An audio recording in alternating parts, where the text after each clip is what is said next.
Welcome back to Bobble Pod. I am Manny Singh, CEO of Bobble Digital. I haven't really introduced myself that way in a very, very long time. I'll just get straight into it, assuming everybody knows who I am. Hopefully by now you do.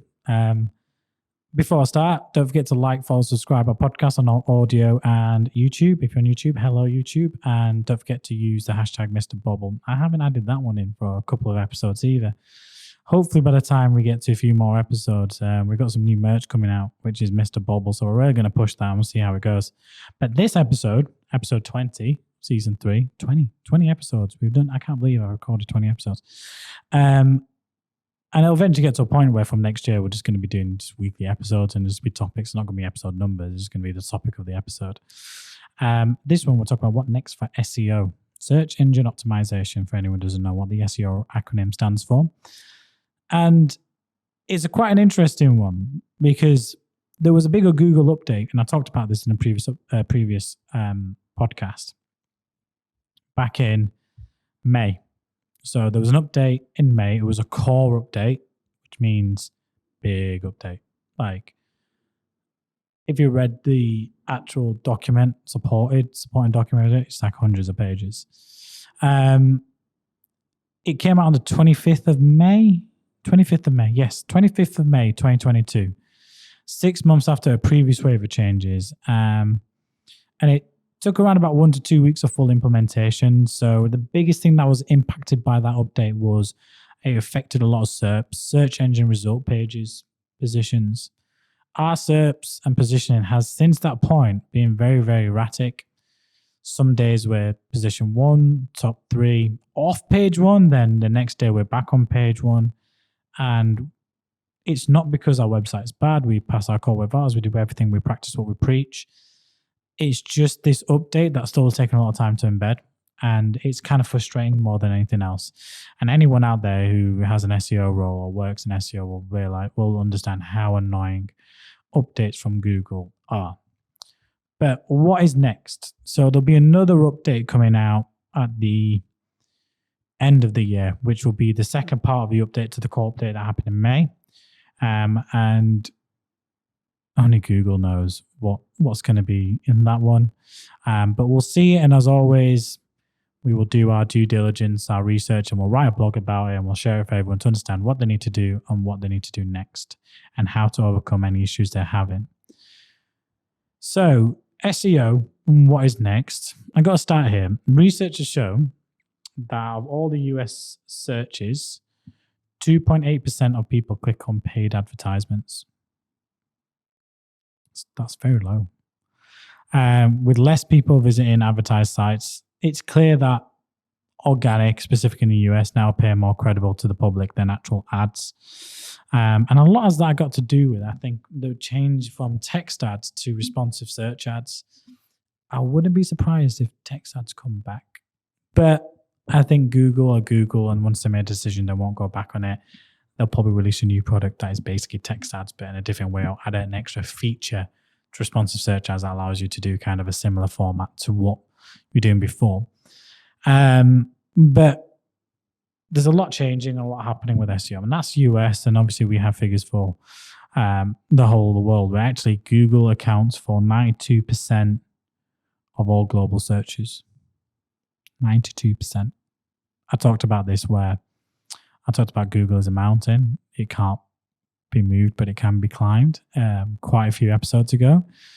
And there's a lot of areas that you need to really, really focus on in terms of what's next. And the first thing is localization of SEO. So one key change made towards SEO includes its localization. More consumers are buying locally, and they should. I support that. It's evident of the push towards more localized search results because more generic search results are harder to rank for that position. It's harder to rank for PPC agency than it is for PPC agency leads because it's more localized. Through Google boosting of interaction between search and local businesses, more country-specific content presented within the last few months. This specifically allows users this allows specific user results to be found through search engines presenting individual sites that are serving them more locally rather than non-specified areas. And that comes back to what I talked about in the last episode of PM campaigns in terms of presence or intent versus presence only. So you want to make sure it's presence only because they will expand out. But the SEO side of things is doing something different. It's focusing more on localized really than anything else. So it's granting more time to be spent on generating more quality organic, reviews and website quality, such as going through Google My Business, considering sites that tighten down their target audience geographically. It basically means you've got to compartmentalize parts of your site and your services, what you do, which is harder. So, for example, if you're a law firm operating in 10 cities, you're going to need 10 separate Google My Business accounts to optimize the localized elements on there. And you're going to need local optimized content and keywords for, let's say, if you're a law firm in Leeds compared down to London or York or wherever it is. So it just means more work, more SEO work, more breakdown and more authentication of content. It means more reviews, be using platforms like Google Reviews and Trustpilot to get localized reviews for that particular location, which again just means more work. It means more optimization, more processes that need to be put in, and businesses don't want that. The next is passage indexing. Addition to SEO and the incorporation of passage indexing, the use of what we call natural language processing alongside index web pages, which allows Google to understand more specific passages within the website copy. Example, when searching a query, Google will find an answer that optimizes keywords used within the passage while indexing the web page for further information. This allows a condensed and specific answer to be displayed on the search results page. To make the most of passage indexing, it is important to divide your content into subcategories.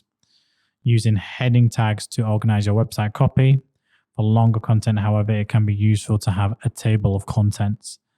Whilst this keeps web traffic engaged, it also saves time by directly pointing towards the answers they're looking for. So I've written that down, so I made sure I said that right and explained that right instead of going from the top of my head. So passage indexing is going to be quite key. So for short form content, make sure you have the right headers in place. You basically, what we said, subcategories of what's going on. For longer form content, have a content section at the top, which you can hyperlink and let them jump from one element to another element.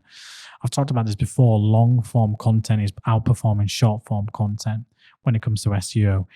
In terms of keeping them interacted on site for longer and them linking through to other pages and a lower drop-off rate, which naturally leads to a higher conversion rate on site. The other element you want to look at in terms of what's next for SEO is optimization of mobile SEO. The amount of times we do an audit for a client and we look at the core web vitals and the optimization for mobile is like in the red, but the desktop version of the site is like, 70, 80%. You've got to get above 90 to get in green to be clear. So you need to score over 90 in the core web vitals for it to be green.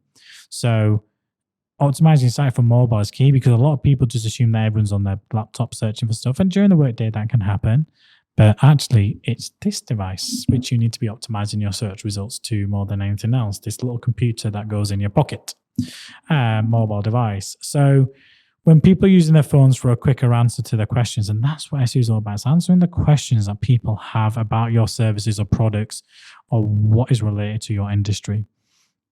It's important as ever to answer that your website performs for mobile devices.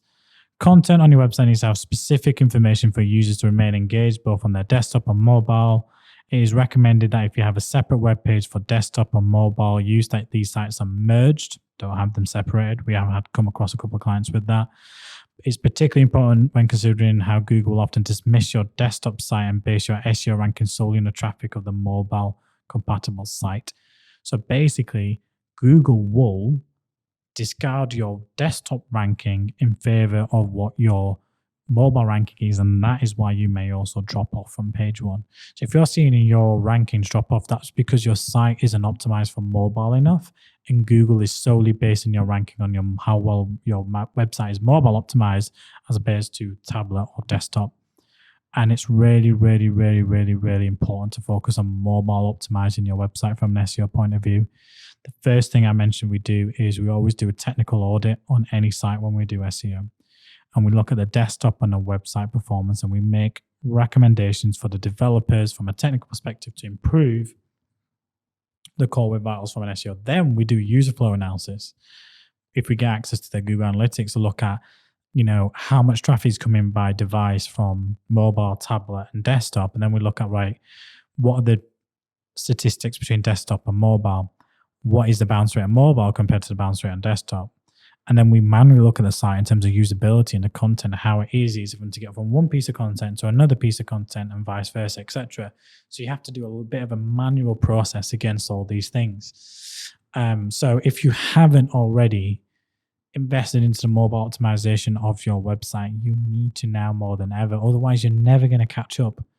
You're only going to lose rankings from an SEO perspective, and you're never going to catch up your competition who, if they're doing what we're doing for our clients, are outperforming their key competitors locally and nationally, because we know what Google wants and requires. And when we talk about what's next for SEO, mobile isn't even next. Mobile is now and in the past.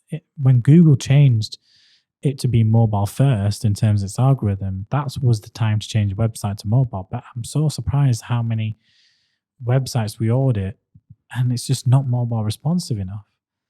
And it just shows that people neglect it, but you're on your mobile devices all the time. It baffles me more than anything else.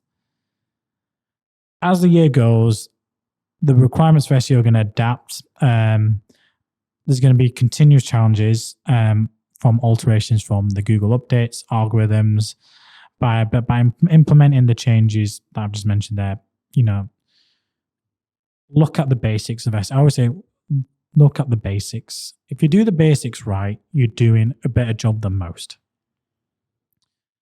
And that's what is next for SEO, is make sure you do the basics right. Because by doing the basics, no matter how many updates come through, if you're conforming with Google's guidelines and doing the best thing and making sure content is mobile optimized, you're creating better, longer form and sub-contenting and subcategorizing content, you're being very localized with your specific keywords, you have a good keyword optimized list of localized, nationalized keywords, wider recommended keywords. Look at focusing content on answering questions, not just having content for content's sake. Make sure you have a content strategy in line with your keyword strategy, with your SEO. It's important you get all that done.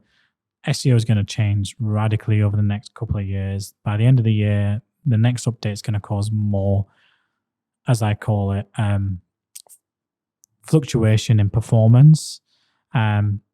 Indexing has been a big issue since the updated dates since last year for a lot of clients, and a lot of that was tried to be resolved.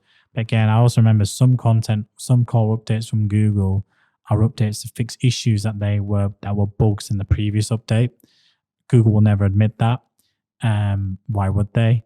But anyone in the SEO community knows that actually something's not been right since the last update, and things need to be fixed, and Google are definitely working on it. And they're like, oh, there's just another update that's come out, and it's basically a fix for what they messed up originally. But they're human like everyone else, and not every update you do is correct. I mean, take Apple, for example. We ought to do an update on our Apple devices because of a security threat that was found. I bet most people didn't know that. I remember reading about that and then checking my phone, and yes, I had an update and it talked about the security threat, and I did that. So make sure you do automatic updates on your mobile phone. So again, these are just examples of companies doing updates around their programs and their tools that need to be done. So hopefully that's been useful. We're going to be covering a lot more on SEO. We've got a couple of special guests lined up for future episodes to come in specifically talk about SEO and the future and what's going on, specifically around obviously the recession. One bit of advice I'd give is if you're an e-commerce company and you're doing SEO, start talking about how you can provide value and more information around your products, because consumers' budgets are squeezed. They won't spend as much, and talk about other things you can do in terms of what value you can add. Warranties, returns, etc., free deliveries. All these kind of things are going to really, really help. Have an FAQs page and answer all the questions they have, so they're more likely to buy from you. It's all about trust, and what SEO does really, really well is it builds trust. If the content is right on the site, it answers the questions, it builds trust with a potential customer and client, and it comes through. We have had clients convert because they've liked the content on our blog, on our website, and said, right, these guys know what they're talking about. And the fact that they search for some of the search terms that we rank for, it has led to business. It can be done and it can be worked extremely well. So hopefully that's been useful. Don't forget to like, follow, subscribe. Don't forget to ask any questions to hashtag Mr. Bobble. And I look forward to catching you up on my next episode, which will be our usual Mr. Bobble News Roundup. Thank you for listening.